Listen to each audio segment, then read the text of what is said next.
Prohibitive funding, उसके अंदर तो कुछ था ही नहीं केस में। उस केस को जो अदालत ने रद्द किया हुआ है, बेल दे दी है सबको, मुझे उसके ऊपर वारंट निकाल दिए। जिस वक्त वो अदालत में जाएगा वो खारिज हो जाएगा। लेकिन दूसरी तरफ जरा देखें कि इनके केसेस जो माफ हुए हैं, शहबाज शरीफ की 24 अरब डॉलर के नैब और 24 अरब रुपए के नैब और FIA के अंदर केस थे जो उन्होंने आते साथ ही माफ करवा लिए। 24 अरब के।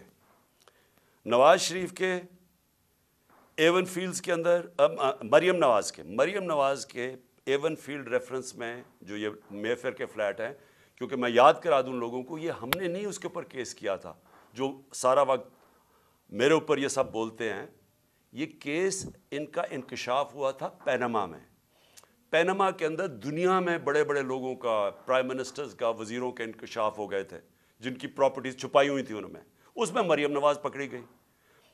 4 मेफेयर के 5 अरब रुपए के जो फ्लैट्स थे वो निकला इसकी मलकियत। केस तो इधर शुरू हुआ था और इनके बेटे, इनके भाई ने टीवी पे जाके कहा हाँ जी ये मरियम नवाज की मलकियत है और वो इसकी ओनर है। वो है 5 अरब का। फिर चौधरी शुगर मिल में 250 करोड़ का केस है। फिर नवाज शरीफ का चौधरी शुगर मिल में उसके ऊपर भी 250 करोड़ रुपए का केस है। और फिर तोशा खाना में 25 करोड़ का केस है। ये सब माफ हो चुके हैं। आसिफ जरदारी की पाक लेन रेफरेंस में 3 अरब 70 करोड़ रुपए का उसका पाक लेन रेफरेंस है। और उसका जो फेक बैंक अकाउंट केसेस हैं वो हैं 33 अरब के। ये हैं इनके, उसके जरदारी के 37 अरब रुपए के केसेस हैं। और उसके ऊपर कोई बात नहीं हो रही। 1100 अरब रुपए के इनके सारे केस माफ हो गए हैं जब से ये आए हैं।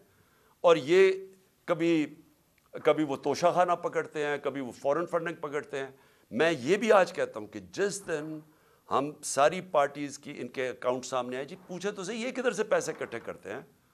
हम तो 8 साल से स्क्रूटी हो रही है हमारे पास 40,000 डोनर्स बेयर्स है जो लोगों को कॉल करके कहते हैं उन्होंने कहा हमने PTI को पैसे दिए हैं। जरा मुझे बताएं इनके पास पैसा किधर से आता है।